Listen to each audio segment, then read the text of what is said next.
курбандыкты союунун мааниси эмнеде? Тапканыңдын байлык бир бөлүгүнөн курбандык чалып Кудай Таалага жакында. Этти мен берип атпайм деп милдет кылбагыла дейт. Биз көп беребиз. Курмандыкты эми ушул көп угуп калабыз, ушул балелерден кайтарат деп билебиз да. Алардын жашоосундагы жакырчылык алардын бир сыноосу. Бирок Кудай Таала колубузга бизге бүгүн мүмкүнчүлүк берип атса, ал биздин сынообуз. Ал эми бул жакта адамдар арапа күнүн кандай тосушубуз керек? Динди жашаш үчүн шарт эмес, кээде эрк керек. Демек ал адамдын важип өкүмү аткарылбай калып турабы? Жамаатта берекет бар деген карасаңыздар, өлүшү да көбөйүп атат, сообу да көбөйүп атат, тарката турган эти да көбөйүп атат. Үй бүлөнүн атынан союп атабыз деп ушундай кишилер да бар да. Ал кандай болуп кетет? Анан баягы курбандыкты чалууда только ушул колунда бар бай гана чалса болот экен деген түшүнүк болуп калат да. Жок, эң жакшы кайрымдуулук эмне десе, бул сөз менен болот экен. Негизи динибизде мындай сараң адамдарга өкүм кандай? Сараң адамдар бул Кудайдан алыс дейт. Адамдан алыс, Кудайдан алыс дейт. Ушул курбандыктын этине суусагандай жакшы бир сөзгө суусаган көптөгөн адамдар бар. Жакырлыкты жоюунун жолу бул илим билим менен экен.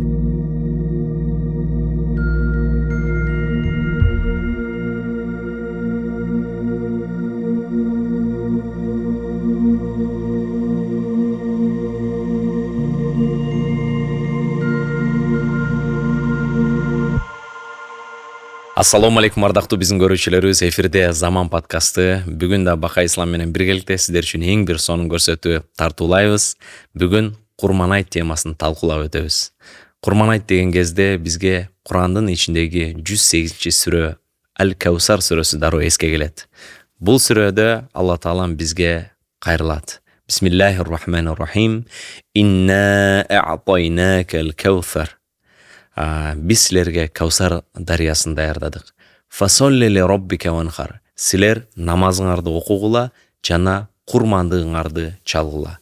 Инна шаниака хуал абтар. Ким силерди мазактай турган болсо, маскаралай турган болсо, алар туяксыз калышат дейт. Мына ушул сүрөнүн ичинде бизге намаз окуп аркасынан курмандык чалуу буйрук келет. Себеби мына азыр буйруса Зулхиджа айы, иншалла ушул айдагы жашообуздагы эң маанилүү ибадат бул курмандык чалуу. Барыңыздарга жагымдуу көрсөтүү каалайбыз. Бүгүн биздин студиябызда өзгөчө конок бул эл аралык Аль-Азхар деген университеттин бүтүрүүчүсү, Ибн Халдун деген институттун мугалими, коомдук ишмер жана диний ишмерибиз Автандил Жусупбеков устазыбыз келип отурат. Ассаламу алейкум ва рахматуллахи ва баракатух. Биздин студиябызга кош келдиңиз. Ва алейкум салам ва рахматуллахи ва баракатух. Кош келдик. Анан ошол эң биринчи суроо, ушул курбандыкты союунун мааниси эмнеде? Мээримдүү жана ырайымдуу Алла Тааланын аты менен баштаймын. Эң обол ушу курбандык тууралуу козгоп жаткан темаңар күнүбүздөгү эң актуалдуу бир маселелердин бири. Бир убакта Кыргызстанда союз таркагандан кийин курбандык чалуу белгилүү ушунчалык маанилүү бир маселе болбосо, күнүбүздө ушунчалык маанилүү бир маселелердин катарына кирип калды. Эң оболу бул курбандыкка кирүүдөн мурун токтоло кетүүчү нерсе, курбандык бул бир ибадат. Курбандык бул адам баласы өзүнүн мал мүлкүнөн финансовый жактан Кудай Таалага жакынdoого жакшы бир мүмкүнчүлүк болгон нерсе. Биз ошол курбандыкка кирүүдөн мурун жеке эле баардык иштеп ибадаттабы бир нерсени кылаардан мурун даярдык керек. Оболу себеби ар бир кылып аткан ибадатыбызбы, ишибизби натыйжалуу, мөмөлүү болуш үчүн даярданыш керек. Курбан айтка эң оболу дегенде эле 1 ай, 1,5 ай эрте, 2 ай алымдарыбыздын айтканы боюнча дайынданса, руханий жактан дагы башка жактан дагы мөмөсү жакшы болот дейт.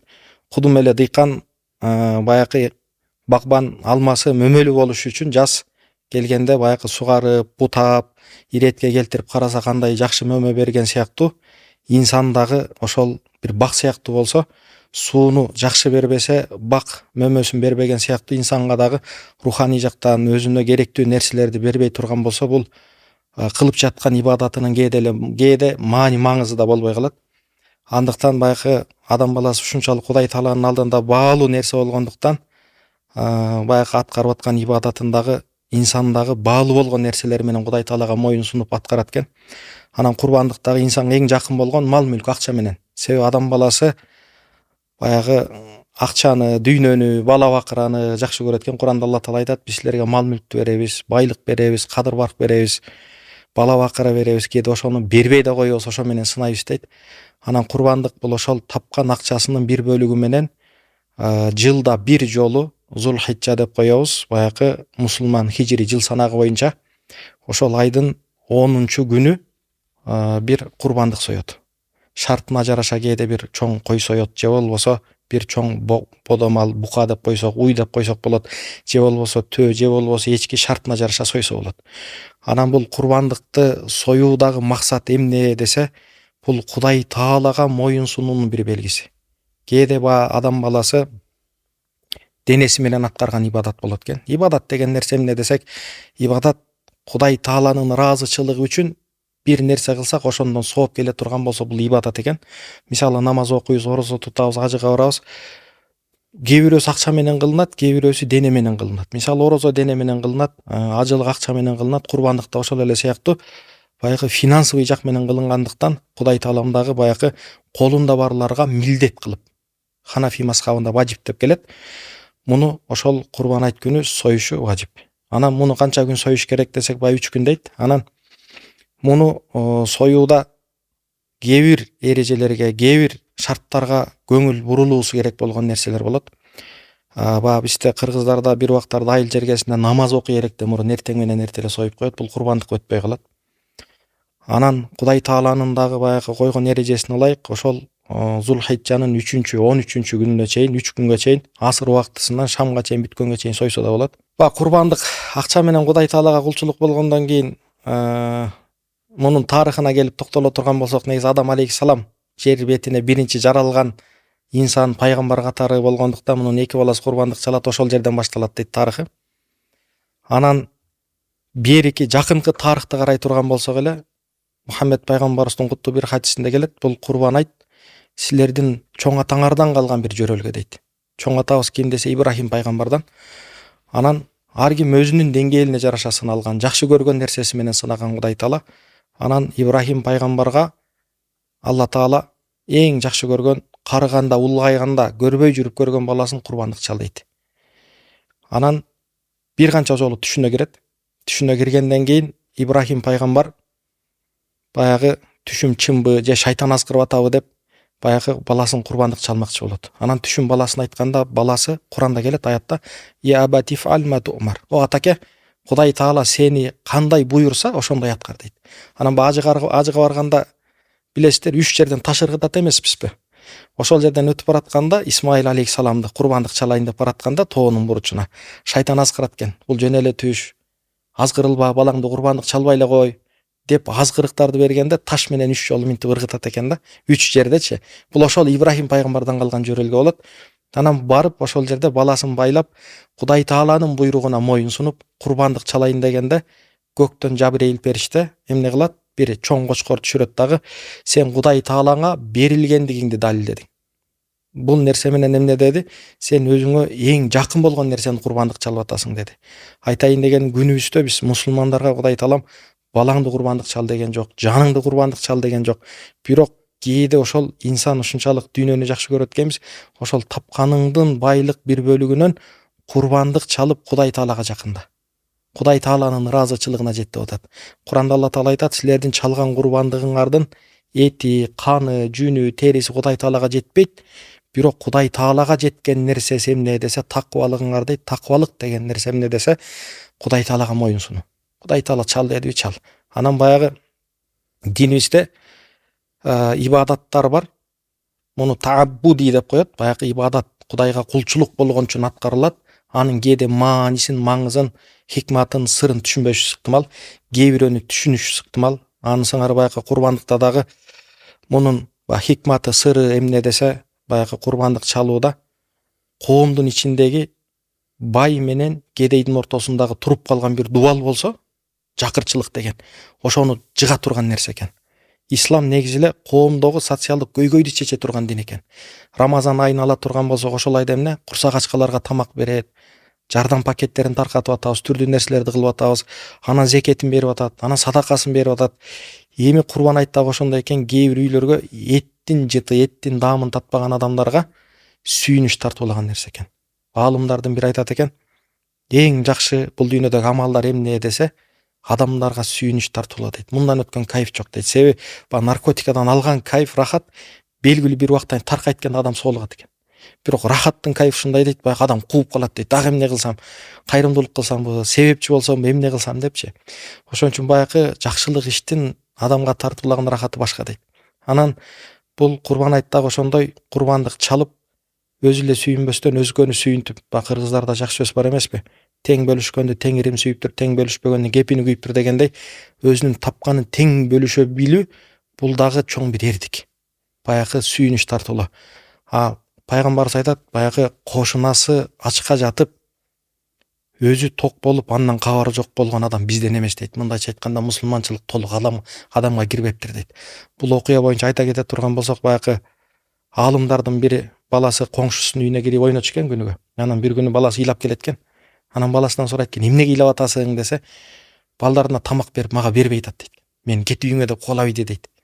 Ошого ыйлап келет экен, бала ызаланып билбейт. Анан баягы киши айтат, кубалаганы кандай, коңшу кубалабаш керек эле го деп, баягы жесир аял экен, барып, эмнеге баламды кубаладыңыз десе, баягы тамак бишип атыптыр да, айтат, бул тамак менин балам үчүн адал, балдарым үчүн, бирок сенин балаң үчүн арам. Силердин үй бүлөңөргө дейт да. Анан баягы кандайча дейт, баягы динден дагы кабар болгон аалым зат экен.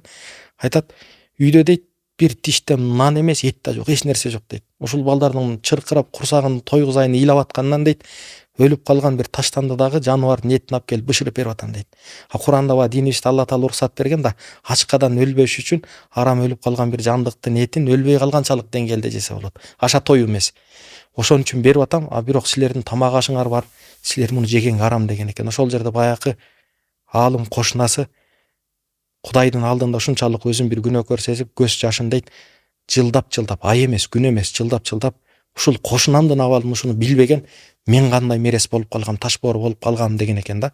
Курбан айт айталы дегенибиз бул окуядан инсандардын жүрөгүн жумшарта турган, Кудайга жакындата турган негизги нерселерден. Анан баягы биздин динибиздеги баардык ибадаттардын баары эле адеп ахлактын үстүнө курулган да. Мисалы намаз, орозо, зекет, ажылык, курбандыктын баарын карай турган болсок, намаз окуган адам сөгүнбөсүн дейт. Намаз окуган адам инсандын табиятына жат келген жаман сөздөрдү айтпасын дейт. Зекет берген адам зекетин милдет кылбасын дейт, баягы кылган нерселеринчи. Анысыңар курбандыкта да кээде сойгонуңарды барып этти мен берип атпайм деп милдет кылбагыла дейт. Биз көпөрөбүз. Баалымдарыбыздын бири айткан экен, Кудай Таала инсанга берген финансовый мүмкүнчүлүк жараткандын ыраазычылыгына жетүүдө жакшы бир жол деген экен. Кармана билүү. Кээ бир адамдар бар, өзүн эмес же өзгөгө эмес, бир пайдасы тийбеген адамдар эмес, болбой калат да. Андай эмес, балким өзүнө да пайдасын тийип, өзгөгө да пайдасын тийип, курбандыкты жөн эле бир баягы мал союп коюу эмес, балким ошол курбандыкты өткөрүү менен өзүнүн руханий дүйнөсүн тарбиялап, коомчулукта бир туугандыкты бекемдей турган жакшы бир мүмкүнчүлүктөрдөн. Анан аалымдарыбыз айтат экен, курбандык дейт, чалууда ниет маанилүү дейт. Себеби ниет болбосо ибадат кабыл болбойт. Ниет бул эмне? Кудайдын ыраазычылыгы үчүн өзүңө жакындайын, өзүңө моюн сунушун аткарып атам дейбиз да. Анан ошого баягы курбандык бир жылда бир келе турган нерсе. Кээ бир нерселер бар, аптасына келиши ыктымал. Мисалы, жума намазына адам жумага дайынданып, эрте туруп, гусул алып, жуунуп, бояп тестеп коебуз. Тишин жууп, жакшы бир кийимди кийип барса, ошого жараша жуманын пайдасын алат дейт. Кийинки жумага чейин бир аптасы бар. Ал эми курбандыкты дагы ошондой адам дайынданыш керек дейт. Күтүш керек дейт. Кудум эле баягы бизде Кыргызстанда жаңы жыл келатса, жаңы жылды балдарга бир телевизорлордонбу, көчөлөрдөнбү, баягы балаталарды, аяз аталарбы бир көрсөтүп, жаңы жылдын шаанисин көрсөтөт эмеспизби? Курбан айтта дагы балдарга ошондой сиңириш керек дейт. Баягы чымчык уяда эмнени көрсө, учканда ошону кылат дегендей, бала көрсө эртең эң бир баалуу, эң бир сонун майрам кылып өткөрөт дейт. Анан баягы курбандыкты ошол ниетине жараша өткөрө турган болсо, биринчиси дейт, инсан дейт, мал чалуудан мурун, курбандыкты союудан мурун напсисин курбандык чалыш керек дейт. Курбандыктагы эмне пайда алып келет инсанга десе, себеби биз баягы бир койдубу, бир буканы чала калып, сүйүнүп, дардаңдап, мына курбандыкты сойдук дейбиз да, бирок руханий жактан напсиңди тарбиялай албасаң, ортодогу тууган тушкан достордун арасындагы бир таарынычты курбандыкка чала албасаң, ич тардык көрө албастыкты курбандыкка чала албасаң, анда чалган бир курбандыгың деле пайдасы болбой калышы ыктымал. Ал өзүнчө чала берели, коомдогу жакырлардын курсагын тойгуза берели башка, бирок бул жерде алына турган нерсе дейт, инсан өзүн тарбиялаш керек.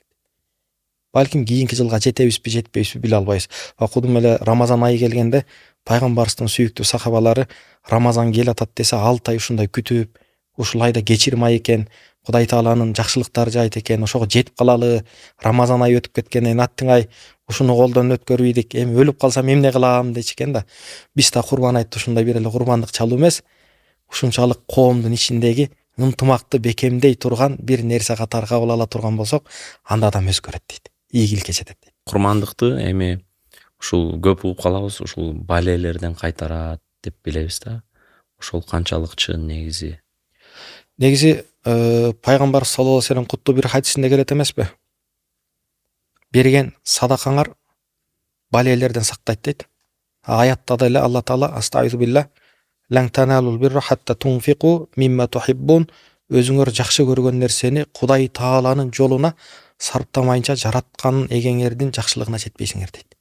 Анан бул Кудай Тааланын жолунда сарпталып аткан бир садака, жакшы бир кайрымдуулук иш-чара болуп атат да. Анан бул дүйнөдө бир баледен, кырсыктан сакташ ыктымал. Балким баягы биз кээде ушундай көзүбүзгө көрүнгөн нерсеге ишенип калдык да, бирок көзгө көрүнбөгөн парданын экинчи тарабы да бар да, күтүлбөгөн. Бирок ошолордун Кудай Таала баягы бир ишти пландаса, эң мыкты пландаган зат да. Анан ошол кырсыктардан тосот дейт.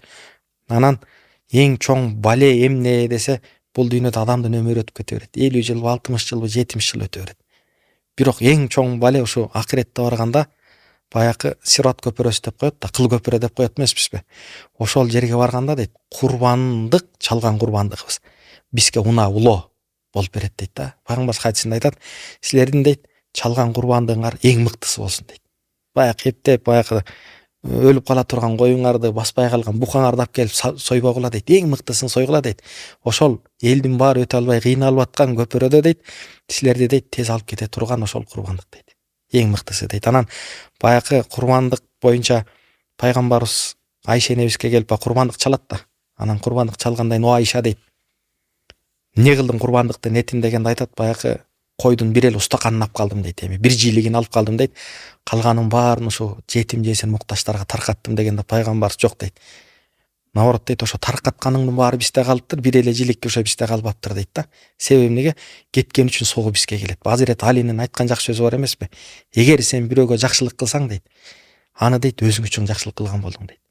Эгер бирөөгө жамандык кылсаң дагы дейт, бул өзүң үчүн кылган жамандык болду дейт. Себеби бирөөгө дейт барып садака берип койсоң, курсагын тойгуздум деп ойлоносуң дейт. Бирок согу сага келип атат дейт. А бирөөгө барып жамандык кылсаң дейт, анын күнөөсү сага калып атат дейт. Анысыңар баягы курбандыктагы биз келип айтабыз да, баягы курбандык сойдум, адамдардын курсагын тойгуздум деп кээде инсанбыз сүйүнөбүз. Бирок эмне? Согу бизге эле калат. Биз сойбосок башкасы соет. Пайгамбарыбыз арабтар келип айтат эмеспи? Аятта келет. Алар дейт сага дейт исламга киргенин ямуннун алейка исламахум. Биз исламдын динин кабыл алдык го деп чөлдөн арабтар келип пайгамбарыбызга милдет кылат дейт. Анан пайгамбарыбыз баягы Алла Таала Куранда айтат, балиллахи ямунна алейкум. Алла Таала наоборот силерге милдет кылса жарашыктуу болот дейт. Эй, Кудай Таала ыйман жолуна алып келип койду го деп. А бүгүн айтайын дегеним ошол аят сыяктуу, бүгүн биз курбандык сое калсак, мен сойдум го деп. А бирок рызкыны берип аткан ким? Аллах. Рызкыны берип аткан ким? Баягы Кудай Таала болгондон кийин аны колдоно били. Инсан бир чөйчөк. Суу дарыяда агып атса, бул жака алып чыгып туруп, куюп коюу, төгүп коюу бир жакшы нерсе. Анан баягы Зулхижжа айында, бул айда курбандыкты ажылар ажыга барат эмеспи? Анан бизде Арапа күнү деп коет. Арафа тоосуна барып турушат. Зулхижжанын 9-күнү. Анан булар ошол ажылыктагы эң маанилүү, болбосо болбойт деген нерселеринен Арафа тоосуна барып туруп ошол жерде. Хажжөл Арафа. Анан Арафага турбаса ажылык болбойт дейт. Себеби ушунчалык маанилүү күндөрдөн да. Ажыга бара албай калгандар эмне болот десе, ошол биякта туруп курбандыгына дайынданып, ниетин оңдоп, түстөп, бул жерде орозосун тутуп, баягы пайгамбарыбыздын куттуу бир хадисинде келет эмеспи? Ажыга бара албаган кедей кембагалдар, колунда акчасы жоктор үчүн дейт, жума ажылык дейт. Биз ойлойбуз да, садаканы ким берет? Башка бир хадисте да келет. Садаканы ким берет десе, колунда бар адамдар акча берет дейт да, жок. Кээде колунда жок адам деле садака берет. Жылмайып коюң садака. Кыргыздар да жакшы сөз айтат эмеспи? Ашың болбосо да ашың болсун, жылмайып кой дейт да, муну тарбиялык маанидечи.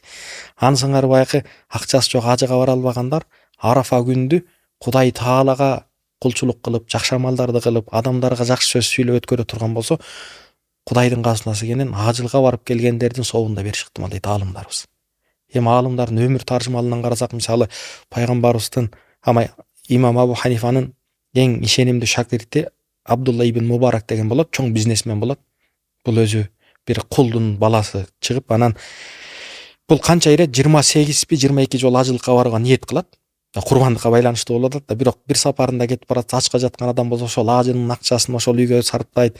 Бир бизнесмен банкрот болсо ошого берет, бирок бир канча жолу аалымдар ушунун ажыда барганын көргөн экен да. Анан келип эле ажылыгың кабыл болсун десе, баякылар чочуйт экен, аны каяктан көрдүң, барбадык эле дейт экен да. Демек кээде баякы аалымдарыбыз айтат, бир ниет бар, эки жакка алып барат дейт. Ниетиң жакшы болсо бейишке барасың, ниетиң жаман болсо жаман жолго барасың дейт. Кыргыздарда эмне дейт? Ою тазанын жолу таза дейт. Ошон үчүн оюбузду, ниетибизди оңдой турган болсок, балким баякы Кудай Таалам Арафа күнү деле ажылыктын соогун берет, иншалла. Баякы Аллахтын казынасы менен. Анан баягы курбандыкта да, союда да Кудайдан үмүт кылып, баягы Ибрахим пайгамбардан калган бир жөрөлгө, андан кийин баягы Мухаммед пайгамбарыбыз өзүбүздүн пайгамбарыбыз катары Маккада жүргөндө пайгамбарыбызга парз болгон, милдет болгон курбандык шүгүр деп чалган. Бирок пайгамбарыбыз Маккадан Мадинага көчкөндөн кийин анан мусулмандарга курбандык чалууну буйрган. Ошондо пайгамбарыбыз бир 10 жолу курбандык чалган деп келет тарых китептеринде. Баякы динибиздеги ибадаттардын баары эле Мадинага көчкөндө, Норозо деле, зекет деле Мадинадан башталган да. 13 жыл ал жакта эмне кылган десе, пайгамбарыбыз эң болуш адеп ахлакка үндөп тарбиялаган сахабалардын руханий жактан даяр болгондон кийин мына бул ибадатты кылсаңар болот деген. Экинчи тараптан Макканын баягы имансыздарынын кысымы болуп, ибадатын кенен кыла албагандыктан болгон. Экинчи тарабынан курбандык бул жөн эле бир малды союп коюу эмес, ошол этти бөлүштүрүүдө пайгамбарыбыз да мунун жол-жобосун көрсөтүп кеткен. 3төн 1 бөлүгүн өзү алып калса болот. 3төн 1 бөлүгүн коңшу колоң, туугандары менен бышырып же болбосо чийкилей таркатса болот. 3төн 1 бөлүгүн жетим жесирлерге, ошолордун акысы. Себеби баягы Алла Таала дагы пайгамбарыбыз аркылуу бизди үйрөтүп атат да. Бай биз ойлойбуз, үйгө көбүрөөк алып калсак жакшы болот депчи. Бизге ахиретте калганы баягы жакшы болот, берекеси болот. Бир күнү имам Шафии улуу аалымга келип бирөө сурайт экен, баланча жерден мисалы 100 сом алып иштейм, бирок эч эле бир берекесин көрбөй атам, бир кеңеш айтыңызчы. Көбөйтөйүн байлыкты десе, жок, 90 сомго түшүр дейт. 3-4 жолу келет, 80 сом, 70 сом, анан бир күнү баягы жини келип айтат, көбөйт дегендин ордуна азайтып атат го, бул даана кызык го деп, анан 60 сомго түшкөндө ушундай артып баштайт экен, тапканычы. Анан имам Шафиге сүйүнүп келет экен, 60 сомго түшкөндө ушу артып баштады дегенде, имам Шафи айткан экен, береке деген ушул болот деген экен. Айтабыз да көп. Береке бул калькуляторго бата турган нерсе эмес. Калькуляторго миллион цифра батыш ыктымал, бирок береке батпайт дейт. Ансыңар баягы биз курбандыктын 3төн 2син алып калайын деп ушундай бир куулук шундук кыла коюш ыктымал баягы. Бирок берекесин көрбөйбүз. Этиң сасып кетет, башка болот, аны жегениң желим болот дегендей, ичиң өтүп башка болот. Бирок аны эмне? Колдоң келсе, колуңда бардар үй бүлөдө жашасаң, шариятта уруксат берет, бардыгын таркатып жиберсе да болот. Анан баягы канча жылдан бери курбандык союу иш-чараларында жүрөбүз да. Кээ бир адамдар бар, жылда эле ушул курбандык союлганда бир эле жолу эттин даамын таткандар бар. Күтүшөт. Силерди күтүп аттык эле, качан келет деп, бүгүн кечирээк келдиңер эле го деген сөздүн укканым бар өзүм кулагыманчы. Себеби адамдарда баягы биз ойлойбуз, өзүбүз курсагыбыз ток болсо эле элдин баарында бар деп. Кээде бир нерсенин кадырына жетпей калабыз. Жеп аткан наныбыздын, ичип аткан тамактын, баягы Рамазан айы деле кээде ошол адам бир нерсенин кадырына жетсин деп Рамазанды парз кылып атат да. Ансыңар баягы алардын жашоосундагы жакырчылык алардын бир сыноосу. Бирок Кудай Таала колубузга бизге бүгүн мүмкүнчүлүк берип атса, ал биздин сынообуз. Ошону баягы бөлүшө билип, аларга сүйүнүч тартуулай турган болсок, Кудай Таалам бизге сүйүнүч тартуулайт. Баягы хадисте келет эмеспи? Кимде ким кайсыл бир мусулмандын башындагы көйгөйдү, проблеманы чече турган болсо, ахиретте Кудай Таалам дагы анын проблемасын, көйгөйүн чечет деген экен. Андыктан курбандыкта жакшы бир мүмкүнчүлүктүн бири адамдардын көңүлүнө кирип, баягы кубанычты, сүйүнүчтү тартуулоо. Экинчи тарабы курбандыктын Кудай Таалага биринчиси моюн сунуу дедик, экинчиси берешендикке. Кыргыздарда жакшы сөз бар. Чыгаша чыкмайынча киреше кирбейт дейт. Бул чыгаша расход болуп атат. Анан Кудай Таалам эгер ай сайын курбандык чал десе эмне кылат элек? Анткен жок, бир жылда бир деди. Ай сайын орозо тут десе эмне кылат элек? Анткен жок. Саат сайын намаз оку десе эмне? Жок. Дин жеңил. Жашайм деген адам үчүн. Бирок баягы динди жашаш үчүн шарт эмес, кээде эрк керек. Адам өзүнүн напсисин жеңе билиш керек. Анан баягы жоомарттыкка келгенде, акча тыйынга келгенде, үй бүлөбүз үчүн, өзүбүз үчүн жакшы бир кымбат унааны алабыз, жакшы эң акыркы үлгүдө чыккан смартфон, акылдуу телефондорду алабыз, дүйнөнүн булуң бурчун кыдырабыз. Бирок курбандыкка келгенде эле кыңырылып, кысталып, иш жүрүшпөй атты эле, анан бир караштыралычы анан кийинки жылга депчи. Аалымдарыбыздын айткан жакшы бир сөзү бар экен. Ар бир нерсенин зекети бар. Ден соолуктун зекети Рамазан айында орозо тутуш. Ал эми мал мүлктүн зекети баягы зекетин чыгаруу Рамазан айында. Курбандык деле ошонун бир өкүмүнө кирип атат да, себеби курбандыкты кимдер соёт десе, 85 грамм алтындын өлчөмүнчөлүк баягы мүлккө ээ болгон адам дейт. Эми орточо эсеп менен алганда $10,000 800 000 сомго барабар болуп калат. Ошончолук мүлкү болсо ашыкча жашаган үйүнөн тышкаркы союш керек дейт. А биз баягы ошондойго келгенде кыңырылып калып атабыз да, кысталып бергибиз келбейчи. Ошо менен сыналып атабыз. А бирок бул дагы айткандай берешендикке үйрөтөт. Баягы адамды кайрымдуулукка үйрөтөт. Пайгамбарыбыз өзү ушунчалык жупуну жашаган, бирок өзүнүн үммөтүнө үлгү катары ар бир курбандыкта дейт 2 кочкор соёт эле дейт. Биринчисин өзүнүн үй бүлөсүнүн атынан соёт эле дейт, экинчисин үммөттүн атынан соёт эле дейт. А биз үммөттү кой өзүбүздүн атыбыздан сое албай атабыз. Өтүп кеткен ата бабалардын атынан сое албай калып атабыз. Анан үчүнчүсү курбандыктын дейт, коомдун ичиндеги жана башта айтып өткөндөй ажырымды жок кыла турган жакшы бир мүмкүнчүлүк дейт. Баягы кээде биз ойлойбуз да, жакшы бир банкка же болбосо жакшы бир ишканага капиталды салсак көп киреш алып келет деп ойлойбуз да. Бирок Кудай күттүрбөгөн жерден бир берекесин деле алып коет да. Бирок ошол биздин берекени алып келе турган, ишибиздин жүрүшүнө себепчи боло турган нерсе ошол мусулмандардын ичиндеги жетим жесирлердин дуасы эмне? Адамдын ишин жүргүзөт. Күтүлбөгөн жерден. Дуанын күчү эмнеде десе, ага ишениш керек дейт. А биз ойлойбуз көзгө көрүнгөн морeki жерде физический нерсеге ишенип калдык да. А бирок көрүнбөгөн нерсе баягы тоону тоңкоро турган, ойду оңкоро турган нерсе бул дуа экен. Хадистерде келет, дуа бул ибадаттын өзөгү дейт. Ошон үчүн баягы курбан айтты айтабыз, дуала турган бир убакыт. Өзүңүз соёсузбу, бирөө менен болобу этти таркатып алып барып бир дубасын алып коюңуз. Сизди көрбөсө деле Алла Таала билүүчү ким сойгонун, ким алганын. Кудай Таалам ошолордун дубасы менен ишибизди жүргүзөт. Балким балай кырсыктардан сактайт, күтүлбөгөн нерселерденчи. Ошого курбандыкты жакшы бир маанайда өткөрүп, баягы коомдун ичиндеги бир бөлүнүүнү жоюуга бир жакшы мүмкүнчүлүк. Курбандыктын 4-чү тарабы эмне десе, коомдун ичиндеги мусулмандардын бир туугандыгын бекемдейт, жамаатташуусун дейт да. Себеби курбан айт келгенде жеке адам сойбойт дагы жамаат менен бара калып, адамда дух пайда болот го. Жума деген намаз, жамаа дегенден келет го, бир жерге топтолуу. Баягы быйылкы Ороз айтта көрдүк го, площадка президентибиз уруксаат бергенде элдин баары сүйүнүп барды да, бир 10 000, 15, 20 000 барганда адамдарда дух баягы пайда болуп башкача бир сезимчи. А жуманын топтолуусу дагы жами деген бир чоң мечитте болсун дейт, дух пайда болсун дейт да мусулмандарда. Башка бирөөлөргө айбат сүр көрсөтсүн дейт да. А курбан айттагы ошондой топтолуп алып курбандык чалып атса, адамдарда дух пайда болот. Анан баягы биз ибадаттарды аткарууда Аллахтын бар экенин далилдеп көрсөткөн биз экенбиз да. Мисалы, аял заты жоолук салынышы балагатка жеткенден парз. Анан башка бир диндин өкүлү келип сурап калат дагы, эмне үчүн жоолук салынып жүрөсүң десе, менин ишенген динимде менин Кудайым аял затына ушундай уяттуу жерин жагып жүрүш керек экен дейт. Сен бир диниң бар турбайбы, дагы эмне деп кызыгат. Ошон үчүн баягы курбандыкта Кудай Таалага моюн сунууда Кудайдын бар экенин далилдейбиз, этти таркатабыз. Эмнеге таркатып атасың десе, коомдогу бир көйгөйдү чечүүдө дейбиз.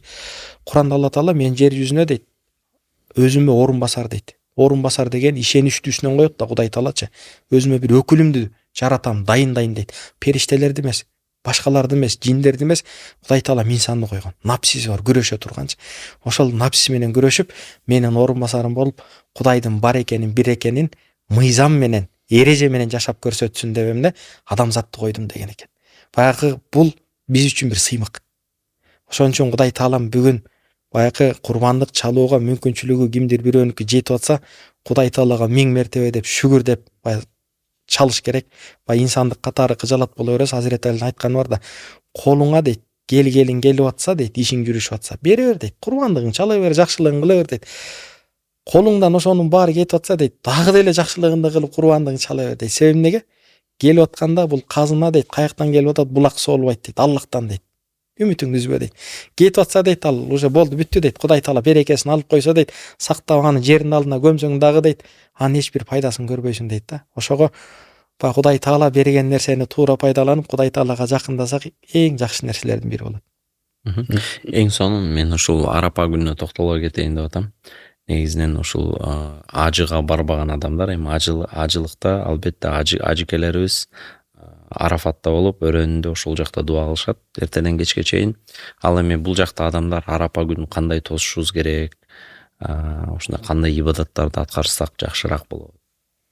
Арапа күнү мусулмандар үчүн эң улуу күндөрдөн. Кээ бир убакыттар бар, кээ бир жерлер бар.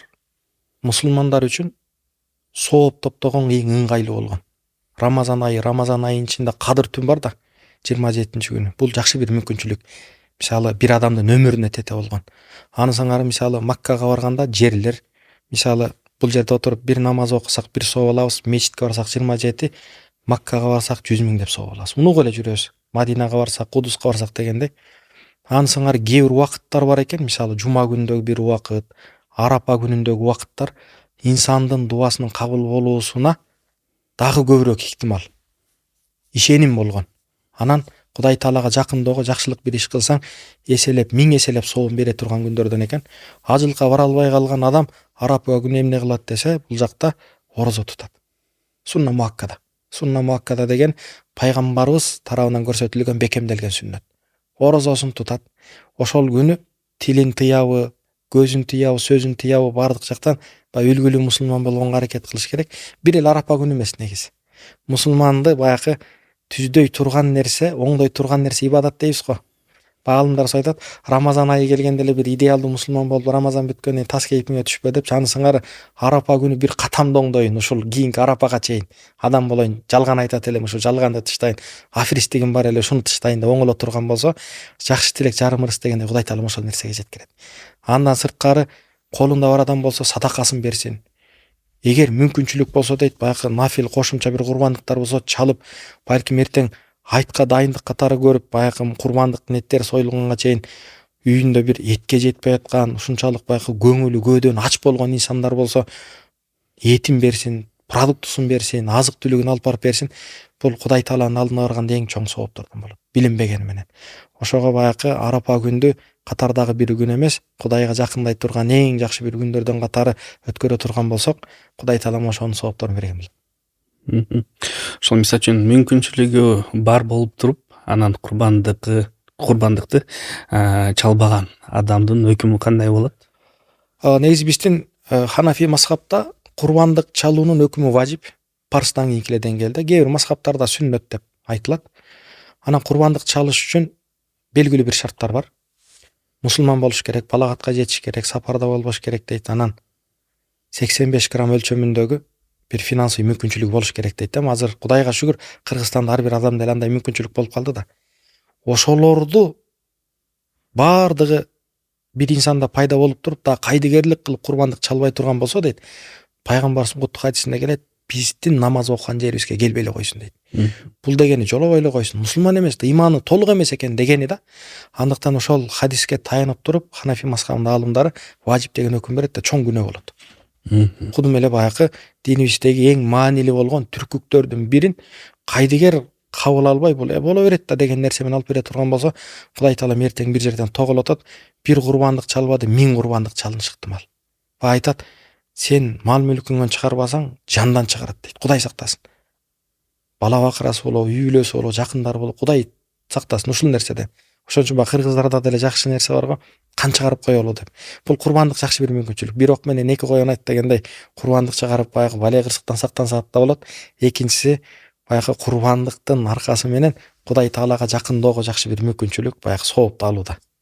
Ошол аябай сонун айттыңыз го, мындай ошол кыргыз элибизде кан чыгаруу деген мындай аябай өнүккөн. Анан мисалы үчүн чындап айтканда сөзсүз курбан айтты күтүү деген шарт жок да. Мисалы үчүн мындай убакыттарда деле нафил курбандыкты мындай Кудайдан бир жакшылыкты тилеп сойсо болот да, кошумча нафил кылып туруп. Негизи динибизде курбандык чалуунун баягы мал союу деп коелу, кыргызча деле курбандык деген деле сөз бар го. Бир канча түрү бар. важип деген нерсеси бул ошол курбан айтта чалына турган нерсе. Кээ бирөө назыр деп коет, Кудай Таалага сөз берип коет. Могул ишим жүрүшүп кетсе бир кой соёюн. Үчүнчүсү болсо баягы уул бала төрөлсө 2 курбандык союш керек, кыз бала төрөлсө 1 дейт эмеспи? Бул ошол курбандык чалууну важибин курбан айтта аткарсак, калганын жылдын ичиндеги өзүбүздүн шартка мүмкүнчүлүккө жараша. Анан бакыр кыздарда биз ишибиз жүрүшүп, анан акчабыз артып калгандан садака беребиз. Курбандык деле садака берүүнүн бир өкүмү да. Артып калгандан беребиз да, жок. Иш жүрүшпөй атканда берели. Пайгамбарыбыз айтат, ишиң жүрүшпөй атса садака бер, бир нерсе кыл депчи. Баягы Айша энебиз бир күнү ал убакта кездемеден материалдан адамдардын муктаждыгы соода сатып ошо менен жүрчү экен. Анан садакасын берип атканда кездеменин үстүнө мынтип миск сүртүп аткан экен Айша энебизчи. Анан сахабалар сурайт экен, ага эмнеге миск сүртүп атасыз десе айтат, бул дейт, берген садакаң биринчи дейт Аллахка жетет дейт. Инналлаха тайибун якбалу тайиб, Алла Таала аруу, таза зат, тазаны, жакшыны, мыктыны кабыл алат дейт да. Ансыңар баягы биринчи биздин берген нерсебиз Кудай Таалага жетет. Себеби биз бирөөгө жакшылык кылып атсак, ал адамдын көңүлүнө, кашына, көзүнө эмес, Кудайдын ыраазычылыгы үчүн берип атабыз да. Ошон үчүн эмне союп атканда, чалып атканда жакшылыгын бергиле дейт, эң мыктысын бергиле дейт. Анан жыл ичинде деле курбандыкты күтпөй сое берсек болот.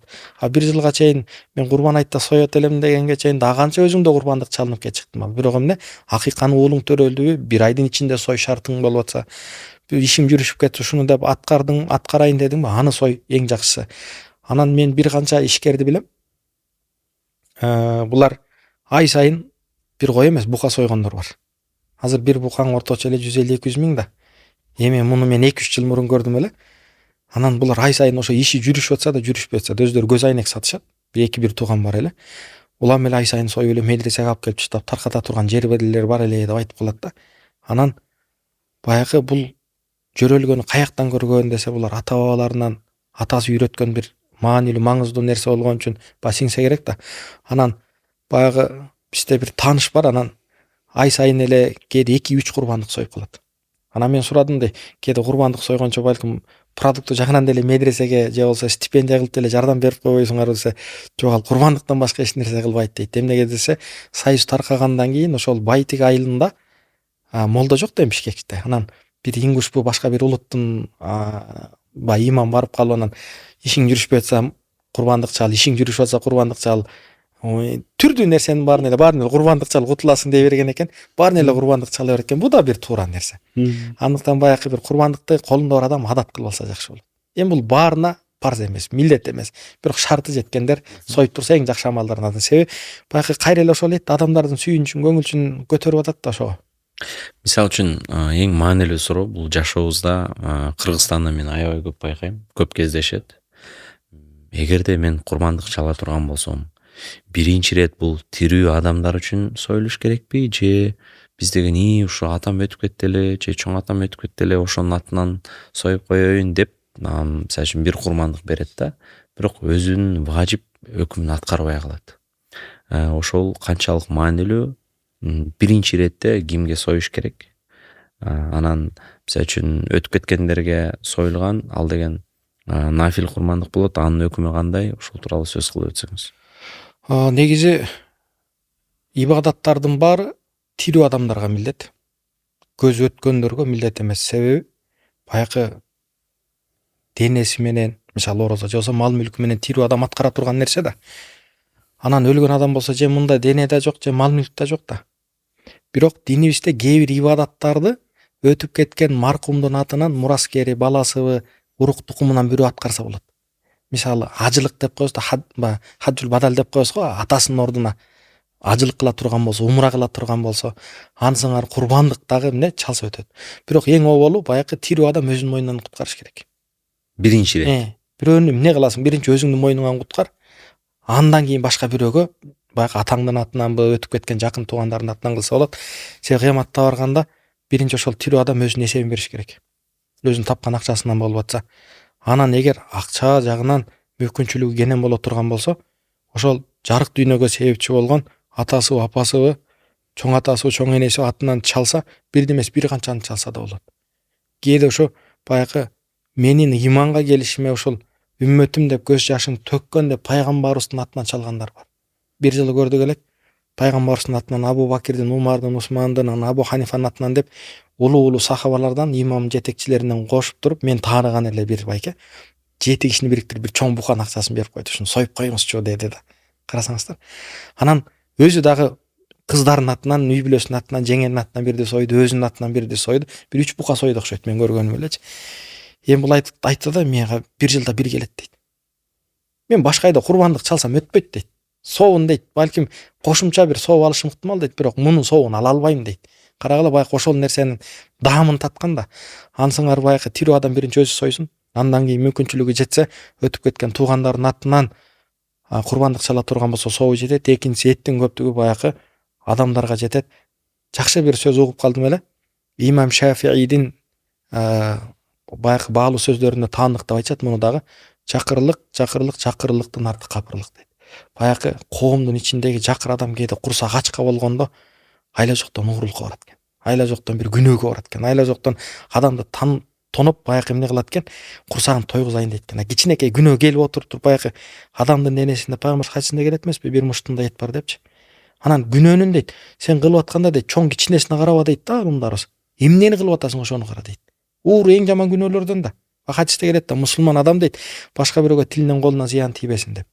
Биз ошол адамды ошончо күнөөдөн тосуп туруп эт берип курсагын тойгуза турган болсок, үйүнө бир эт муздаткычына салып бере турган болсок, ошончо күнөөдөн тосконубуз үчүн Кудай Таалам акылыбызга келбеген эшиктерди ачып берет. Куранда Алла Таала карасаңыздар, Астаизу билла ва ман яттакиллаха яж'ал лаху махража.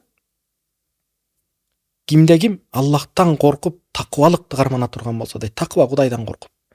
Курбан айт келди, Кудайдан коркуп, Кудайды сүйүп, Кудай наразычылык үчүн бир курбандык чала турган болсок, эмне деп атат? Аяттын уландысында ва ярзуқуху мин гайри ла яхтасиб. Күтпөгөн жерден бир ырыскыларды берет дейт. Кээде акылыңа келбеген жерден Кудай Таала бир эшиктерди ача берет, түрдүү нерселерди. Ошого курбандыкты адам бир эле ошол эт союп коюп атамдан калган нерсе экен, бир жөрөлгө экен эмес, руханий жактан Кудай Таалага жакындай билдимби? Ошол нерсени хадисте да келет эмеспи? Кыяматка жакын дейт. Динди кармаш чокту кармагандай оор болуп калат дейт. Чокто азыр кармай албайбыз. Колубуз күйүп кетет, коркунуч бар да. Бул дегени диндин бир жөрөлгөсүн, диндеги болгон бир буйрукту аткаруу оор келип калат напсиге. Кечинде достор менен отуруп чай ичип отуруп бир курбандык чалалы макул сүйлөшүп туруп, үйүңө баргандан кийин шайтанга тыгылайбы, аялыңга тыгылайбы, эртең менен ойгончо сойбой эле турайын, маякты кыла турайынчы деп түрдүү нерсе менен аскарат да. Ошон үчүн кээде байкы темирди ысыгында чап дегендей, дар ошол жерде болду, ошол жерде бүтүр. Ниеттен айнып кетелекти. Себеби биле албайбыз. Мындай чыкканда шайтан ошол азкырат түрдүү нерсе менен. Ошого баягы курбан айтта ниет кылып, жакшы достор менен биригип, ошол жерде сөз козголсо чалалы десе, дароо берип ошол жерден бир напсини курбандык чалуу. Жана башта айттык да, курбандыкта биринчи мал чалуудан мурун инсан өзүнүн напсисин чалуу. Напси баягы текебер болуп кеткен, дүйнөгө тойбой кеткен, ач көз болуп кеткен, менсинип кеткен, сараң болуп кеткен, баягы жаман адаттар болуп кеткен. Ошонун баарын бир тарбиялап, ушундан кутулайынчы, ушул кам менен чыгып кетсин деп, руханиятындагы бир өзгөрүүнү каалай турган болсо, Кудай Таалам ошого жеткирет. Менде бир устаз маанилүү суроо бар да, себеби Кыргызстанда көп байкайм бизде. Келгиле курмандык чалалы десем, айтат да, биз деген айылга кошулуп койдук дейт. Анан айылда союлса сенин атыңан союлабы десем, жок, ушул элдер 2000 сомдон чогултуп атыптырбыз. Анан бир курмандык алып ушундай айылда улак болот экен, ошо там соебуз дейт да. Демек ал адамдын важип өкүмү аткарылбай калат туурабы? Себеби ал адамдан анын мойнуна колунда бар, мойнуна түштү. Бирок ал деген ушул жалпы элдиге чогуу кошулуп союлду. Ал нафил курмандык өтүп калабы же важип курмандык өтөбү? Бул нафилге өтүп кетет. Себеби бир адам курбандыкты чалыш үчүн баягы курама эмес, бир адам өзү толук чыгарыш керек, ар кимден акча чогултпайчы. Мисалы, сиз курбандык чала турган болсоңуз, бир койдун наркы 20 000 сом болсо, ошонун 15 000-ин өзүңүз берип туруп, анан башка досуңуз келип кошулуп 5 000 сом бере турган болсо, бул курбандык экөөңөрдүкү важип эмес, нафил өкүмүнө өтүп кетет. 1 сом кошсо дагы, 1000 сом кошсо дагы, 100 сом кошсо да, толук ошону эмне адам өзү чыгарыш керек. Бир курбандыкты. Анан баягы муну биз дагы көп ырастадык, жашообузда. Баягы адам айтат, мореки курбандык берип 7 киши бир бука союп атса, бир 15 список тап келип алат да, ушунун баары чогулттук элек дейт да. Анан айттык, бул нафил, кошумча. өтүп калат десе кандай дейт. Себеби баягы кээде бука союп атканда 150 миң сом болсо 7 кишиге чачылат да, мисалы эми бир койду бир адам сойсо болот. Бирок эмне 7 киши биригип бир койду соя албайт. 7 киши биригип бир буканы, бир бодо малды же төөнү сойсо болот. Динибизде уруксат берилген нерсе да. Анан бирок ошол бодо малдын наркы канча болсо ошону теңме тең 7 кишиге чачылыш керек. Бирдей бөлүнүш керек. Ошонун баары бири 15 миң, бири 16 миң берип койбош керек. Тең келе турган болсо ошондо курбандык кабыл болот. 2 миңден берип коюп мен айылды өткөрүп коюм, тигин өткөрүп койдум дегени нафилден өтөт. Экинчи тарабы бар. Баягы пайгамбар хадистеринде келет, жамаатта берекет бар дегендей, адам бир кой сойсо, бир кой сойду деген соопту алат. Бирок 7 киши биригип бир бука сойсо, бир бука сойду деген соопту алат. Кудай тааланын казынасы кенен экен да. Бир бука сойгон абзелби же бир кой сойгон абзелби? Математикалык эсеп менен деле ала турган болсо, бир кой сойсоң 20 миңге 20 килограмм бере турган болсо, 3төн бирин алып кала турган болсоң 7 килограмм чыгып атат, 6 бирдеке. Ал эми букага 20 миң сом берип кошула турган болсоң, өзүң эле бир 10-15 килограмм эт алып атасың. 3төн бир экиси ар жагына таркатылып атат дегени да. Мындайча айтканда, жамаатта берекет бар деген карасаңыздар, үлүшү да көбөйүп атат, сообу да көбөйүп атат, тарката турган эти да көбөйүп атат. Ошон үчүн баягы кээде ибадат аткарууда ниет биринчиси, экинчиси баягы шарттарын туура билбесек, эл кылып атыптыр десе, эл дүрбөсө эшек кошо дүрбөйт боло биз кете беребиз кыргыздар. Ушундай иште, бирок маани маңызын, эрежесин карманбасак, кыяматта барасың курбандык чалгансың, бирок бир сообу жок. Себеби эмнеге чалып атам, кандай кылып чалыныш керек, шарттарын туура аткара турган болсок, ибадаттарыбыз туура кабыл болот. Ошондо бир курбандык бир кишинин атынан союлуш керек. Анан кээ бирлер мисалы үчүн үй бүлөнүн атынан союп атабыз деп ошондой кишилер да бар да. Ал кандай болуп кетет? Кээде көбүнесе бул бодо мал болгондо келип калат да. Мисалы кой болгондо бир койду важипти жеке бир адам эмес, үй бүлөнүн атынан болсо бул нафилдин өтүп кетет да. Себеби үй бүлөнүн ичинде канча киши бар экенин биле албайбыз да. Ал эми баягы кээ бирөөлөр келет, бир бодо малга мен үй бүлөм атында 3 кызым бар эле, аялым бар эле, бир 6 киши болот экенбиз. 6-ообуздун атынан же болбосо 5-өөбүздүн атынан ушул буканы сойсо болот. Бир бодо малды союуда 7 болуш шарт эмес. 7ден баягы 7 болуш шарт, бирок 7ден кем болушу баягы боло берет деген айткым келди. Баягы 3 болуп калса, 2 болуп калса, 2 киши биригип деле, 5 киши биригип деле сойсо боло берет. Бирок 7ден ашып кетсе 8 болсо өтпөй калат. Анан ошону белгилеп атканда дагы адамдардан барып сурап коюш керек. Кээде биз баягы бир адамдарга жакшылык иште себепчи болуп калалы, курбандык союп калсын деп барабыз да, бирок шартын туура түшүндүрүш керек. Эрежесин туура айтыш керек. Кыяматта барганда мойнубузда кээ бир нерсе калып кетпеш керек. Баягы кээ бир нерселер бар, оңдоп түзөй турган нерселер бар. Үйдү куруп атсаң бир бурчундагы бир ката кемчилик кетсе оңдосок болот да. Бирок ибадат маселеси менен ойношпош керек. Сен ойлоп атасың, баягы аткарып койдум, кылып койдум деп атасың, кыяматта барганда куржалак каласың, баягы кудум эле алымдар айтат да, бирөө дейт, ал убакта акча тыйынды баштыкка салып алып көтөрчү экен да, баягы монета тыйын менен болгон да. Анан базарга кирсе дейт, элдин баары ойлойт дейт, бул акчаны басып келиптир, азыр менден товар алат экен дейт да. Ичи дейт таш болгон дейт да, баягы. Бул окуя эмнеге байланыштуу? Бирөө ушактаса дейт да. Сен бирөөнүн артынан ушакта айыбын чукусаң, кыяматта мындай баштык көтөрүп баргансың дейт, бир амалдарды кылып, бирок сооп жок дейт да. Ансыңар баягы бул дүйнөдө ошондой бир ибадаттарды кылгандай болуп барасың, бирок эмне? Куржалак барып калышы ыктымал. Ошон үчүн баягы молдо, имам, устазбы сураш керек. Азыр Кудайыма шүгүр, интернетте маалыматтар бар да. Анан экинчи тарабы баягы кыргыздарда жакшы сөз бар эмеспи? Аш көп болсо, каада көп болот дейт. Тамак жок болсо элдин баары кадырлап ошону жейт экен да. Тамак көп болсо баягы кеңкейип, жегиси келип, жебеси келбей келет. Ансыңар азыр Кыргызстанда же дүйнөнүн баарында эле интернет айдыңында маалымат көп. Эмне көп? Молдо көп. Анан адамдар тигин уга берген, муну уга берген дагы баягы каада көп болуп калганда кылгысы келбей калган. Аалымдарыбыздын бири айтат экен, мага жаккан сөзү, маалыматтын көптүгү дейт, адамды кээде кайдыгерлик алып барат дейт. Дин жөнүндө маалымат көп, тиягынан чыксаң биягынан көп. Ошон үчүн айтабыз да, бул ибадат маселесинде белгилүү бир устаз менен белгилүү бир убакытка чейин сабак алмайынча бышпайт. Бир бакт эле жана айткандай, багбан өстүрүп атса, 10 багбан келип, 10 дыйкан карай турган болсо, ал мөмө бербейт. Сынчы да, ал тиерин тигиндей бутап коюптур, суусун бербей коюптур деп кылат да. Ошого туура пайдаланабыз керек. Анан баягы курбандыкка келгенде жана айттык го, напсини курбандыкка чалуу депчи. Куранда Алла Таала дүйнөнү сууга окшоштурат. Суу дыйкандар да жакшы билет. Эгин таласына ашыкча келсе, эгин таласын талкалап кетет. Баягы эгин тегинде жыйында бир пайда көрбөй калышы ыктымал. Эгер суу келбей калса катчылык болот, анда да пайда көрбөй калышы ыктымал. Анан кудум эле байлык келгенде кээде инсанды бузат. Ушундай Кудайга жакындата турган амалдардан алыстатат. Көптөр айтат, сен эртең кылып аласың да, бүрсү күнү кылып аласың да депчи. Бирок кабырларга барып карасак, 2 жаштанбы, 2 айлыктанбы, төрөлөктөн баштап 80, 90, 100 жашка чейинки кылгыбайт. Баягы өлүм бул жөн гана ажалдын келиши себеп экен. Кудай таала эмне бирөө кырсыктан өлөт, бирөө башка нерседен өлөт. Азраил периште өлүм миссиясы жүктөлгөндө Алла Таалага келип айтат экен да, адамдардын жанын алып атсам баары эле менден жийиркенип калат го, жаман көрүп калат го десе, Алла Таала айтат, жок, сен жаман көрбөйт дейт. Бир себеп коюп коем дегенге ортоңордо. Бирөө кырсыктан өлдү, бирөө оорудан өлдү, түрдүү нерседенчи. Ансаңар бүгүн биз ошол колубуздагы нерсенин кадырына жетип, ушул курбандыкты, 2 курбандык чалып кутула албасак, напсини мал мүлктү кыла албасак, Кудай Тааланын алдына барганда эмне кылабыз?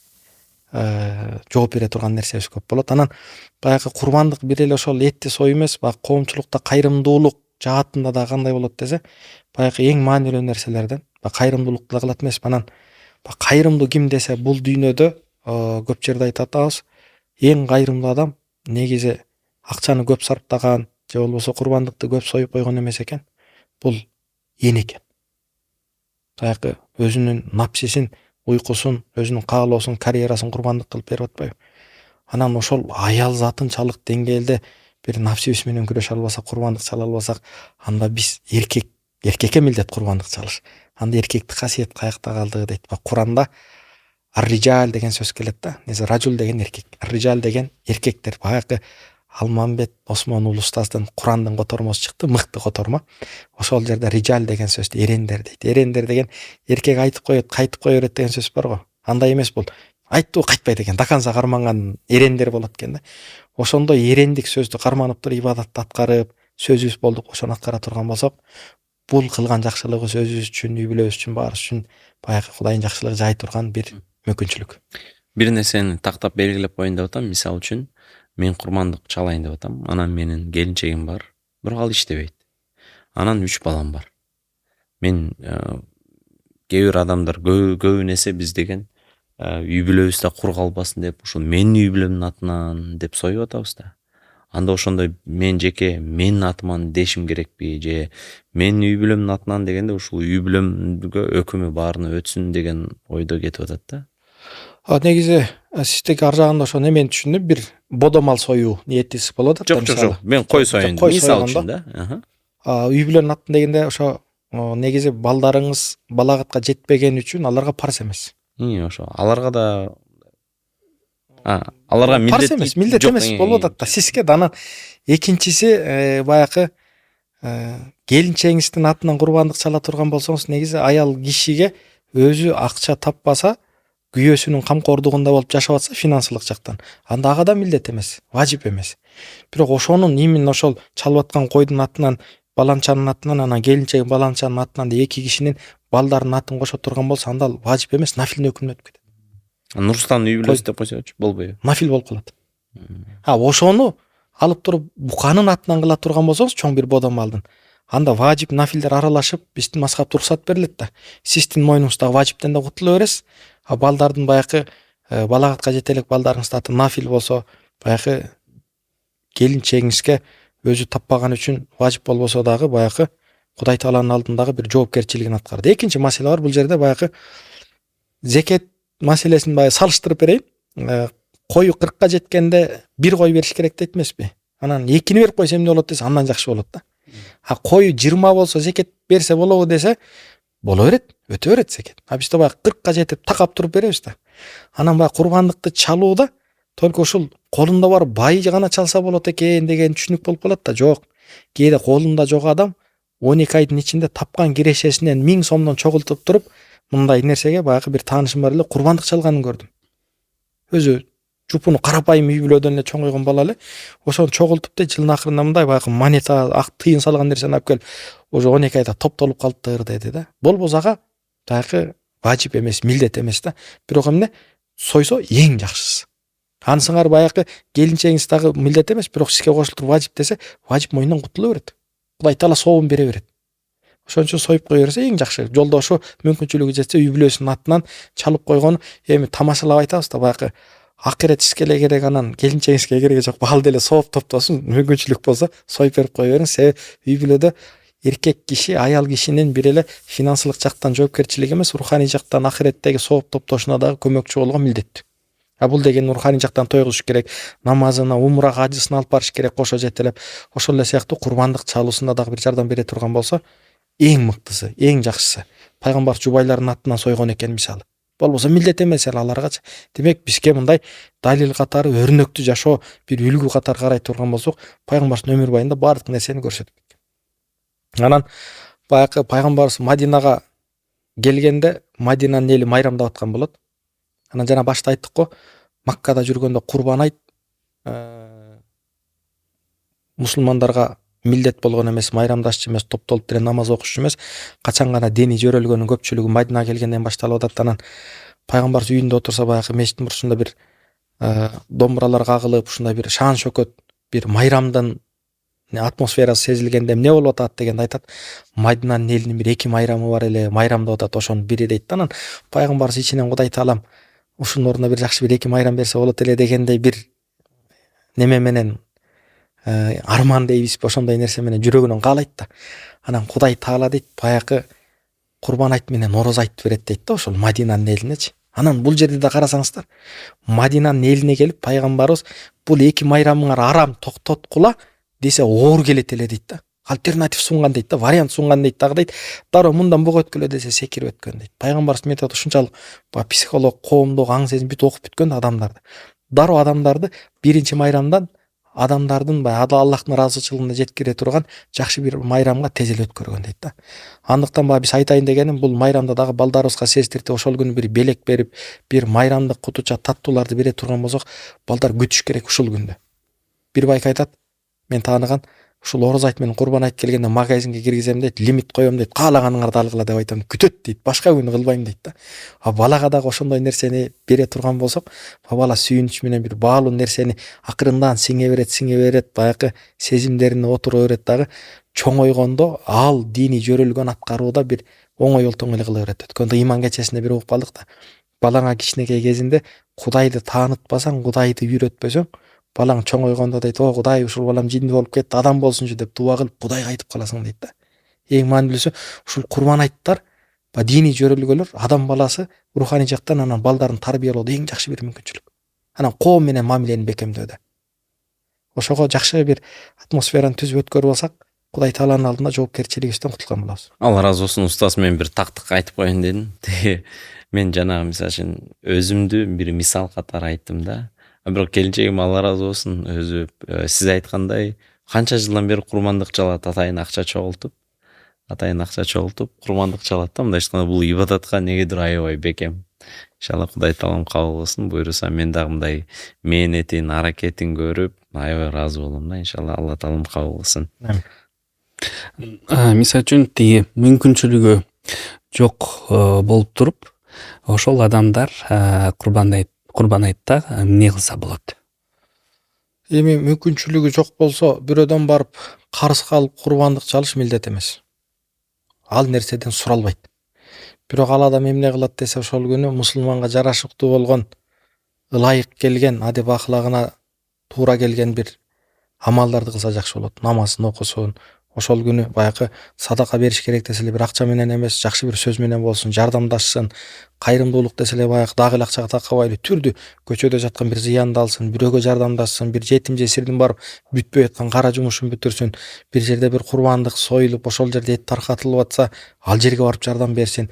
Мындайча айтканда, баягы Алла таала эмнеден ыраазы болот десе, инсандын табиятына жаккан жакшы амалдардын баарын Кудай таалам адал кылып уруксаат кылган да, мубак кылган. Ошонун баарын кылса дейт. Жөнөкөй эле нерсе.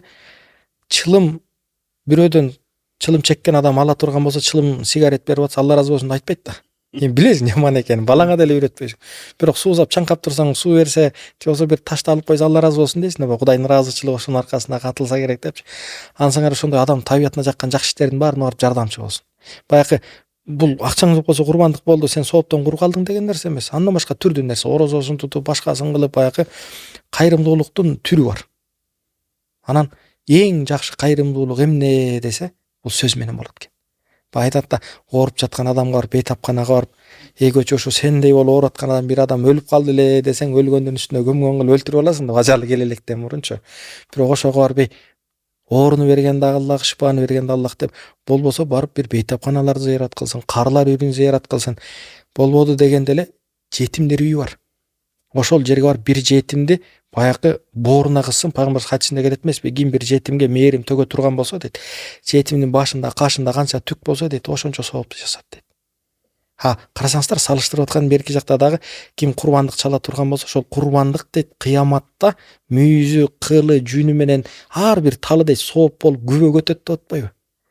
Тиги ичинде арман болуп, мен колумда жок болсо эмне кылам десе, ошол бир ата энени мээримин өксүк болуп чоңоюп аткан балага барып башынан чындап бир мээримдүүлүк төгүп, жыттап баягы мээрим төгө турган болсо, эми курбандыктын сообу башка. Бирок Кудай таалам карагыла, курбандыктан 100 сооп алса, тияктан 200 сооп алып кетип чыкты. Биле албайсың да. Ошон үчүн Кудайга жакындаш үчүн түрдүү жолдор бар. Кылса боло берет, адам изденсе, кылам деген адам дерек болсо кылат. Машалла, ошол эң негизи ошол курбандыктан, ошол курбандык чалуудан мындай эң негизги кайсы сабакты алышыбыз керек? Жаңы эле айттык, ошо курбандыкта биринчиси дейт, Кудайга моюн сунуу эң оболу. Баягы Кудайдын айтканын аткаруу, тейтеңдебей напсин айтканын аткаруу эмес, аалымдар, устаздардын айткан нерсеси бар. Эгер инсандын дейт жашоосунда дейт напси менен акыл бар да, ошого дейт акылына напси үстөмдүк кыла турган болсо бул жеңилгени дейт. Анткени напси шайтандан дейбиз го, адамда эмоция, эгосу бар.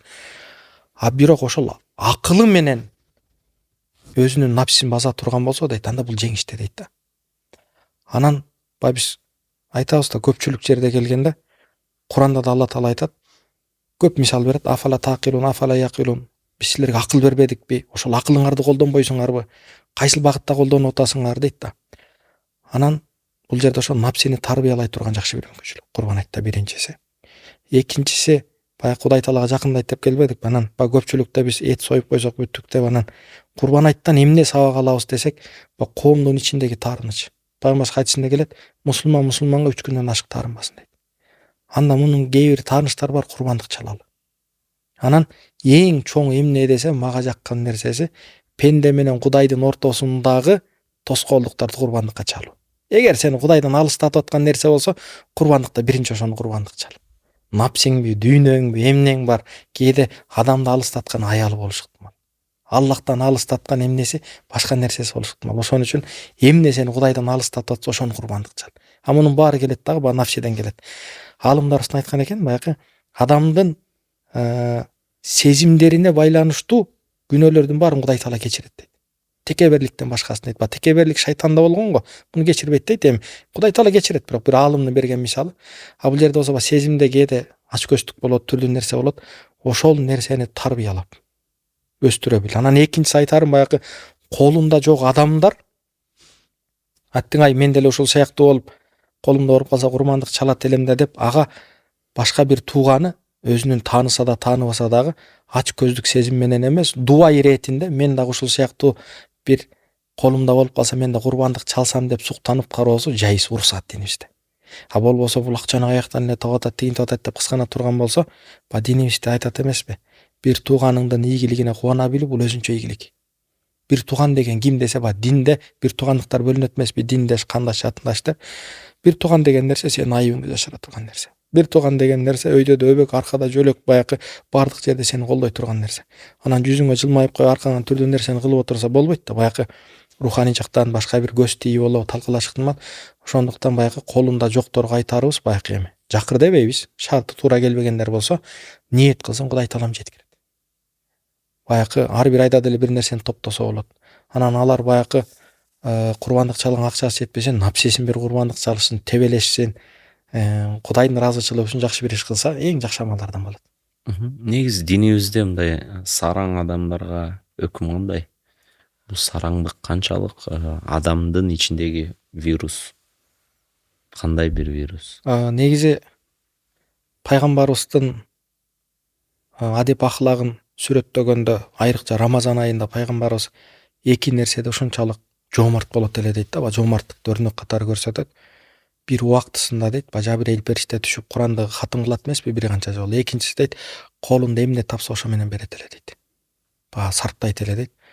Анан бул жердеги өмүр таржымалын ала турган болсок, биз пайгамбарды сүйсөк бир жомарткер болушубуз керек деген нерсе чыгат. Экинчиси пайгамбарыбыз хадисинде айтат, сараң адамдар бул Кудайдан алыс дейт. Жана айткандай биз ортомчубуз. Аллах берип атат. Эми баягы баардык адамдын баары эле бай адамдын баары берешен боло бербейт экен. Кудай таала көңүлүнө салган адамдар болот экен да. Пайгамбарыбыздын доорунда биз 110 миң сахаба болгон деп келебиз го, бирок 140, 150 деп атышат азыр тактагандачы, улам заман өткөн сайын кээ бир анализдер менен. Бирок ошол 150 миң деп деле койсок, ошонун ичинен Абу Бакир, Умар, Усманга окшогон, Алиге окшогондор суурулуп чыккан да. Баары эле Абу Бакир сыяктуу болгон Абу Бакирлердин кадыры билинбейт эле. Баары эле Умар болгондо Умарда эр жүрөктүн баары кадыры билинбей калат эле, суурулуп чыкты.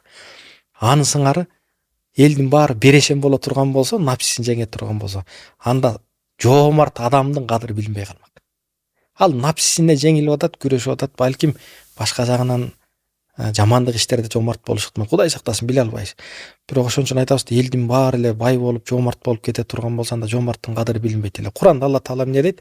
Эгер дейт биз ырыскыны дейт адамзатка текши чача турган болсок дейт, ла багофилар, жер жүзүндө баары бузукулук кылат эле дейт. Себеби мен баймын деген адам үйүндө сантехникалык баягы ажаткананын бир турбасы жарылып кетсечи, баягы шүмшүңдөп мындай сантехник андан өткөн кичпейил адам жок, келип жасап берип коесузбу деп иши бүткөнчө да. Орой кылса түн ичинде саат 3-тө ошол дейт да. Бар билгениңди кыл дейт да. Анан баягы ар бир адам ар түрдүү кесиптин болгон нерсеси бири-бири менен мамиле кылсын дейт.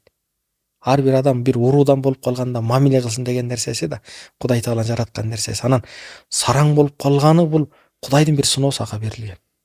Жомарттык болуп калганын да бир сыноосу. Кээде Кудай Таалам пендеге мал мүлктү берип сынайт. Кээ бирөөнүн колуна мал мүлктү алып сынайт. Мал мүлктү алып койгон сабырын өлчөйт. Канчалык деңгээлде жокчулукка сабыр кыла алат. Кээ бирөөнү байлыкты берет, көп кетпейби деп сынайт. Инсан ушундай экенбиз да. Куранда көптөгөн аяттарда келет. Кудайым мага ушундай мал мүлк берсе, мен да Кудай Тааланын жолунда сарптайт элем деп ниет кылат эле дейт. Бирок дейт, колуна биз ал мүлктү бергенде дейт, ал оюнан кайтып кетет дейт. Пайгамбарыбыздын доорунда бир сахаба билесиздер, атын айтпай эле коелу. Пайгамбарга келип айтат, о Мухаммед дейт, пайгамбар дейт, сенин дуаң кабыл болот, мен бай болоюн, дуа кылчы дейт. Анан пайгамбарыбызга айтат, жок, сен ушундай абалың эле жакшы, кайта бер дейт. 3 жолу келет. Анан үчүнчүсүндө мейлеми деп анан бай бол деп дуа кылат. Бир канча убакыт өткөндөн кийин ал убакта баягы адамдардын байлыгы мал мүлк, кой, эчки төө менен болгон. Анан баягы адам кой эчкиси көбөйүп баштайт. Мадинада мечитке 5 убакытка келген адам 4 убакыт, 3 убакытта отуруп анан кой көбөйүп, жай тиздеп шаардын сыртына чыгып отуруп анан жумага келет, анан айына келет, анан айт намазына эле келип калат. Анан пайгамбарыбыз баягы зекет топтогон сахабалар бар да, печатын басып, баланчадан төөнүн зекетин аласың, баланчадан койдун зекетин аласың деп чабарман жиберет, катчысын жиберет. Анан баягы кой эчкинин ээсине барып, пайгамбар жиберди зекетин десе, ар ойлонуп, бери ойлонуп, силер тиги каяка бартасыңар, төөгө барып, ошонун зекетин алып келе бергиле, кайтып келатканыңарда берем дейт да. Анан төөнүн эң мыктысын берет, баягы төөнүн ээсичи.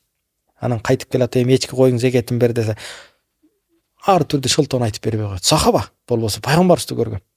Анан кайтып келатканда алыстан баягы төөнүн гана каранын көрөт, кой эчки жок да. Анан пайгамбарыбыз ай куруп кал дейт да, билген экен да баягы сахаба ушул эле кайрылды, жөн эле жүрө бер дейт. Анан баягы сахаба пайгамбарыбыздын көзү өткөнгө чейин тобо кылат, зекетин алып келет, пайгамбарыбыз албай коет. Анан пайгамбарыбыздын көзү өтөт, көзү өткөндөн кийин Абу Бакир радиаллаху анхунун доорунда зекетин алып келет, Абу Бакирди албай коет. Анан Абу Бакирдин көзү өтөт, Азирети Умардын радиаллаху анху доорунда келген Азирет Умарда айтат, эки достун албаганы мен да албайм дейт, зекетин кабыл кылбай коет. Тобо кылган да. Айтайын дегеним, пайгамбардын жанында пайгамбардын тарбиясын алып жүрүп деле, Кудай сактасын, сараңдык бир сезим кирип калгандар болгон. Пайгамбардын жанында жүрүп деле жалганчы пайгамбарлар ээрчип кеткендер деле болгон.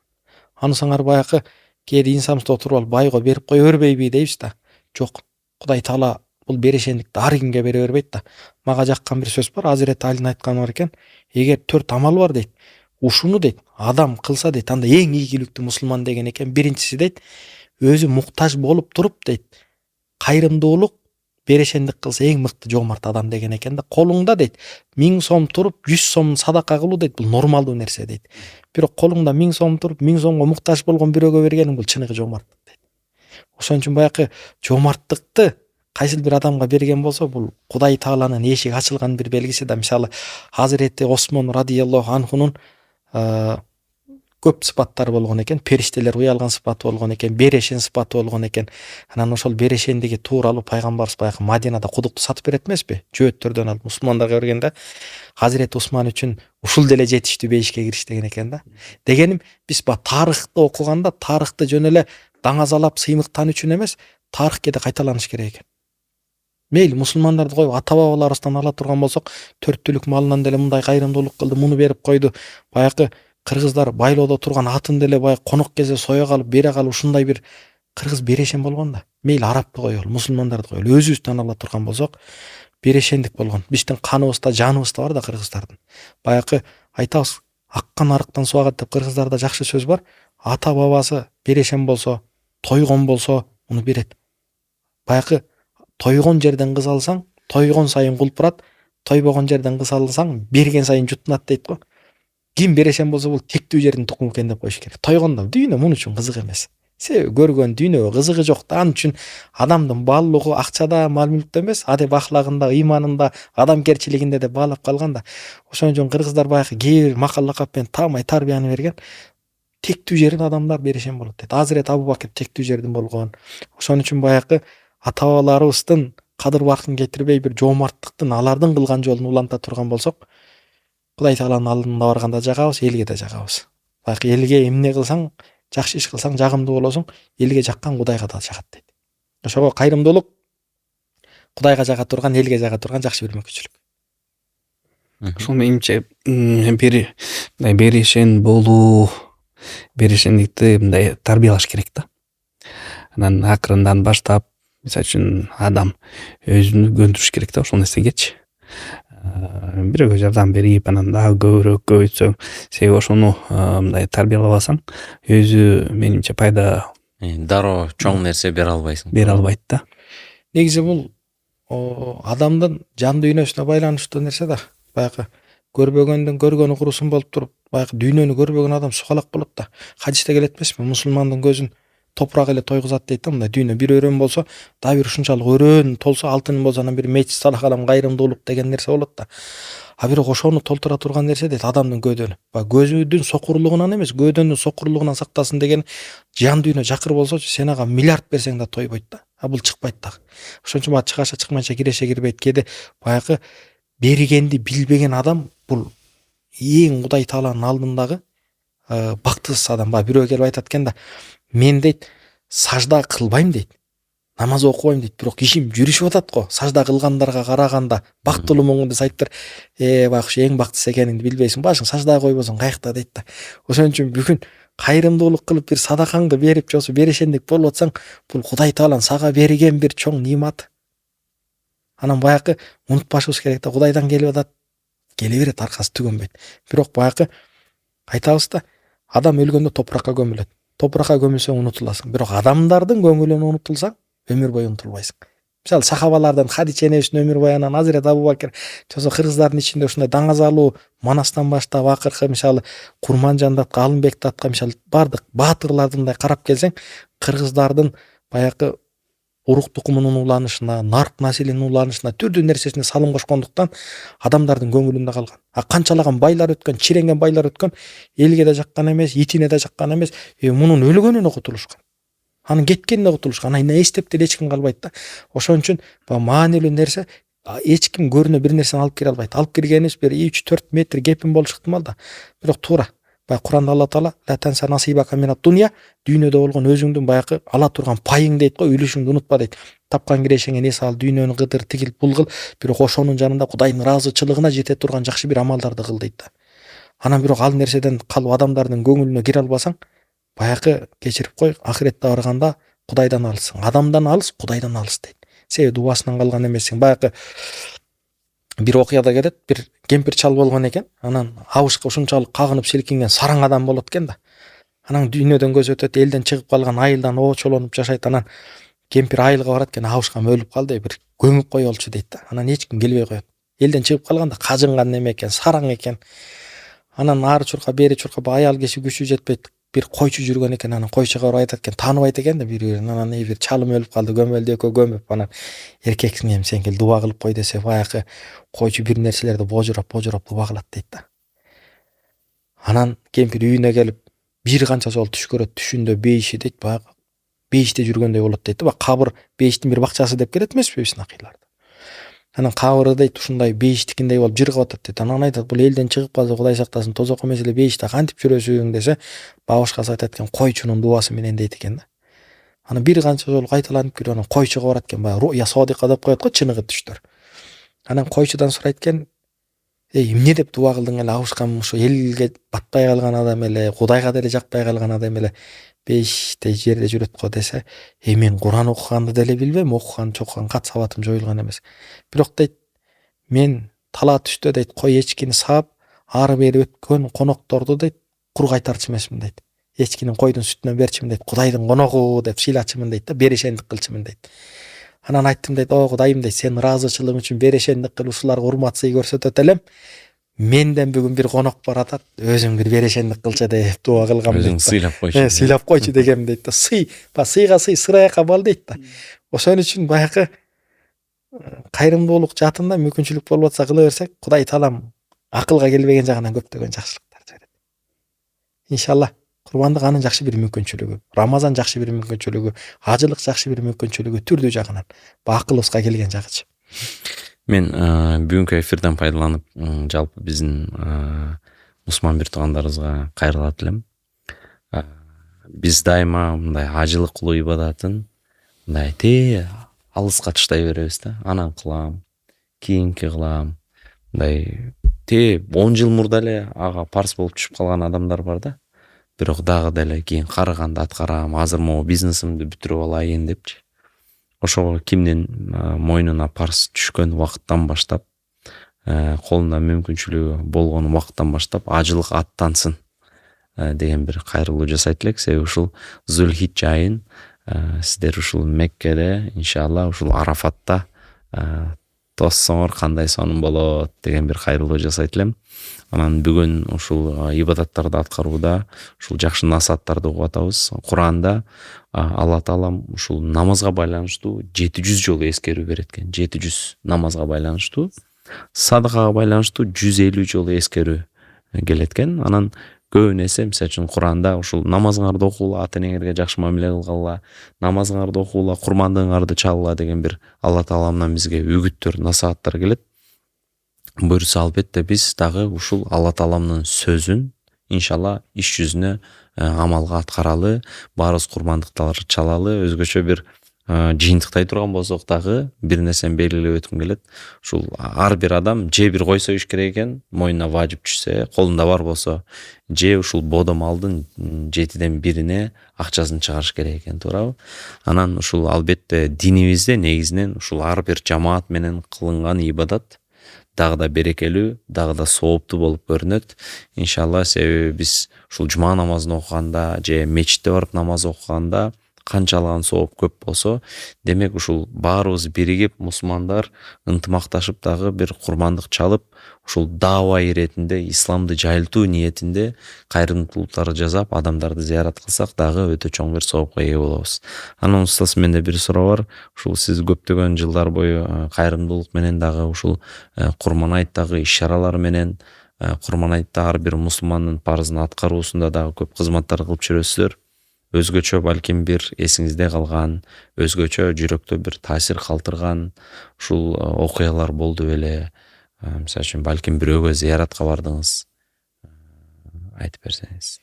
2021 болсо керек, ушу пандемияда бир эми көп эле окуялар болот бири.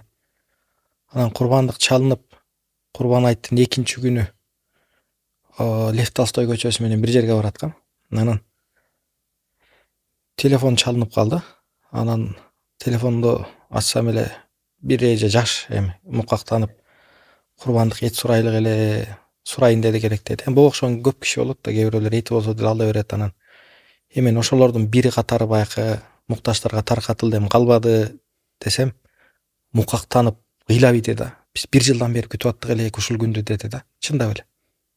Анан баягы кээде айтып коюш оңой, бирок ошол жердеги баягы бирөөнүн ыйлаганын баягы угуш оор келди да, анан чындап эле кандай болду экен деп такташтырып неметсек, Дордой жакта турат экен. Анан бир тааныш байкени алып жүрүңүз барып келели деп, анан экөөбүз барсак, эми Кудай күбө калп айтпайын, балдары бир 2-3 айдан бери жууна элек экен. Дордой жакта баягы ал убакта свалка мусор баягы чачылып эле жатчу эмес беле. Анан бул жылда ошол Курбан айтты күтөт экен. Ушул жерден эткилектен холодильник муздаткычы да жок экен да. Анан эмне кылсак эми курбандыктын баары союлуп калды деп отурсак, тиги байке айтты, эми баягы өзү деле орто жашаган байке жанымда жүргөн, мен продуктусун алып берейин, колумдан келген жардам кылайын деп калды. Анан деп отурсак, эми бир айласын табарбыз деп шаар жакка келатсак, Москвадан бирөө курбандык чалмак экен, кеч калып калыптыр деп тааныштардан бирөө бир 2 койбу 3 кой деди окшойт, калп айтпайын деди. Дароо эле экөөбүз касапканага бардык. Эми баягы бул жердеги элиндин, ошол эженин дубасы Кудай Таалага жетти да. Баягы бир жыл күтөт экен ушунча. Эми буга окшогон миңдеген адам бар да, көп да Кыргызстандачы. Ошолорго курбандык жакшы бир мүмкүнчүлүк. Эми биз айтабыз да, эт менен курсак тоет да, бирок түшүп калат. Бирок ушул курбандыктын этине суусагандай жакшы бир сөзгө суусаган көптөгөн адамдар бар да. Апсине тебелеп бир курбанчылык кылып, жакшы бир сөз айтып, бир кубандыра алсак, анын жанында кошо этин берсек кандай сонун. Анан жакшы бир жөнөлгөлөрдөн бири көрдүк элек, бир жыл курбандык пакетин таркатып муктаждарга, анан китеп кошуп бердик элек. Эт түшүп калат экен, бирок китеп түшпөйт экен. Баягы жакырлыкты, колу жукалыкты жоюунун эң жакшы жолу бул эмне десе, биз барып кайрымдуулук баштыкчасын таркатып коюу дейт экенбиз да, жок. Ал аны көрөт, баласы аны көрөт, бири-биринен көрүп отуруп жакырлык даяр келген оокатка көнүп алат экен да. Жакырлыкты жоюунун жолу бул илим билим менен экен. Ошону колдонуп китеп кошуп бердик элек да. Анан динибизде жана айткандай, ар бир кылынган ибадат жакырчылык, бай менен кедейдин ортосунда дубал жакырчылыкты жоюу деп атпайсызбы? Ушуну колдоно билип, балким напсистүү курбанчылык кылып бир баласын окуталыбы, бир мүмкүнчүлүк. Баягы этин бергенче кошочу кылсак болот. Анан ошо таасирленген, ошол эженин окуясы болгон, дубасы жеткен. Ошон үчүн хадисте келет эмеспи? Мазлумдун, зулумдун Кудайга үнү жеткенден коркула, дубасы дароо кабыл болот дейт го, баягы заргакшап калгандар депчи. Буга окшогон толгон адам бар да. Ошого курбандыкта балким 2 килограмм, 3 килограмм, 10 килограммдан деле көп ала албайт экен. Үйүндө муздаткыч жок, эт бузулуп кетет. Ошол сыяктуу кылсак, баягы адамдардын көңүлүн сүйүнтсөк, Кудай Таала иншалла ахиретте бизди сүйүнтөр беле деп ойлойт элем да. Мен де ушул тааныштардан угуп калгам да, бирок мындай кимдер менен болгон окуя билбейм. Ушул бир байкелер айтып берди эле. Ушул колунда бар жылына курмандык чалган бир адам менен биргеликте барып эми дайыма ушу курман айттын астында алдынан өтүп, ушундай биз курмандык чалып атабыз, сиз да кошуласызбы десе, ушун дайыма кошулат экен да. Бирок аябай колунда бар бай адам экен. Анан барса ушул мындай адаттагыдай ушул курмандыгын берип, конвертке салып бериптир. Анан эми өтө бай болгондуктан дoro айтыптыр да, тиги 2 баласы чуркап жүрүптүр да, балдарыңызга да курмандык чалып койбойсузбу дептир. Мейли ушул монун атынан да чалып кой деп бирөөсүнүн атынан курмандык бериптир да.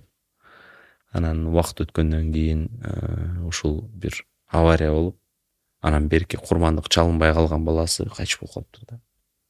Анан ошонун эминдей мамиле болгондуктан жаназасына барса, ушундагы аябай жеке мындай жакасынан кармап айтыптыр да, ошондо мени уруш болсо дагы ошо баламдан курмандык алып калбайт белең деп. Эми иншалла Аллаху алим, буюрса балким бир кумдан алына турган жакшы бир сабактар бар. Буюрса колдон келишинче жакшылыкты жайылтууда, жакшылыкта кызмат кылууда иншалла эң алдыда бололу. Иншалла. Алла разы болсун. Барыңыздарга чоң рахмат. Бүгүн курмандык темасында жакшы бир талкуу, жакшы бир маек болду. Сизге өзгөчө ыраазычылык билдиребиз. Буюрса көптөгөн адамдарыбыз ушул билген, уккан сөздөрдү иншалла иш жүзүнө, амалга ашырууга иншалла Алла таалам тавфик, күч кубат берсин бизге баарыбызга. Учурдан пайдаланып биз Бакай исламга ыраазычылыгыбызды билдиребиз. Анан биздин ушул өткөнкү эфирде Алла разы болсун Калысбек Заманбеков устаз ушул сизди өзүнөн кийин келет деп атайын бизге бир белек аманат, ушундай бир букрейдер калтырып кетти эле. Аманат устаз сизге өткөрүп берели. Мен дагы Сизди өтө жакшы көргөндүктөн кийин устазды ушул курмандык темасына чакырабыз деп сөз кылып өттүк. Анан дароо даярданып сизге бир белек ала келиптир. Ошондуктан бул белекти иншалла ал кишинин атынан кабыл алып коюңуз. Иншалла Кудай таалам дагы да көп береке, дагы да көп жакшылык берсин. Аллахым разы болсун Калыс Дамыладан. бул кишини да тааныйбыз. Анан баягы ал илим ээси болгондуктан эми илимге байланыштуу баягы китеп жүктөлгөн нерсени бериптир. Өзүнүкү окшойт, байкашымча буну жана айтып отурушту. Өзүнүн китептери да бар экен. Кудай таалам иншалла о калыс дамланын илимин элибизге, жерибизге, ушул жаш муундарга пайдалуу болуп, пайдасын тийгизген раматылык Чобак ажыкебизден ашып кем калбаган кадыр барктуу элибизге дин жаатында кызмат кылган улуу инсандардан болсун деп иншалла тилек кылабыз, дуа кылабыз. Кудай таалам иншалла илимине, үй бүлөсүнө берекесин берип, жакшылыгын берген болсун. Алла ыраазы болсун. Дамлабыздар. Амин. Урматтуу көрүүчүлөр, бүгүн ушул курмандык темасын сиздерге тартууладык. Өтө бир пайдалуу болду. Жеке мен өзүм үчүн дагы пайдалуу болду. Буюрса, барыңыздарга ушул жалпы эмгек жамаатыбызга ыраазычылык билдирүү менен биргеликте Бакай исламга биздин долбоорубузду колдогон үчүн дагы өзгөчө бир чоң рахматыбызды айтабыз. Куликов биздин даамдуу досторубуз, ушундай сонун бир адал тамак аштарды тартуулаган. Биздин жалпы командабызга дагы мыкты сонун продукциясын тартуулап өтөт. Жана бүгүнкү съемкаларыбызды биз in-house эмерек салонунда тартабыз. Келип үйүңүздөргө, өзүңүздөргө жакшы бир эмеректерди карап өтсөңүздөр болот. Дагы да көптөгөн эфирлерде сиздер менен жүз көрүшкөнчө сак саламатта болуңуздар. Албетте жакшылыкка себепчи болуу динибизде өтө маанилүү. Биздин видеолорубузга комментарий жазып, лайктарды басып, биздин видеолорубузду социалдык тармактарда, YouTube'да, Instagram'да, башка платформаларда дагы бөлүшүп турууну эч убак унутпаңыздар. Дайым биз менен бирге болуңуздар. Заман подкасты. Ассаламу алейкум ва рахматуллахи ва баракатух.